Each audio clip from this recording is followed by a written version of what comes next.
શું ખરેખર મિત્રો 10,000 પગલાં ચાલવા દરેક વ્યક્તિને જરૂરી છે? ચલો જાણીએ આની આશ્ચર્યજનક વાત.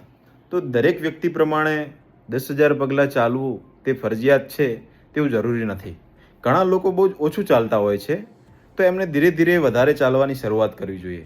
તમે એક જ ઝાટકે એટલે કે વધારે પડતો શ્રમ કરવા લાગશો તો તમારા શરીરમાં થાક વધારે લાગશે. તમે દરરોજ થોડું થોડું ચાલો છો તો તમારા શરીરમાં હૃદય સ્વસ્થ રહેશે, તમારું વજન સંતુલનમાં રહેશે, તમારું બ્લડ શુગર મેન્ટેન રહેશે, તમારો માનસિક તણાવ ઓછો થશે. તો અમારે ગામડાના મિત્રો કહેશે કે સાહેબ અમે તો ખેતરમાં બહુ જ કામ કરીએ છીએ, અમારે શું ચાલવાની જરૂર. તો મિત્રો એવું નથી હોતું. તમે જે કામ રેગ્યુલર કરો છો તેના માટે તમારું શરીર ટેવાયેલું છે. તો તે ટેવાયેલા શરીરમાં તમે જે ચાલો છો તેનાથી કોઈ પણ ફાયદો થતો નથી.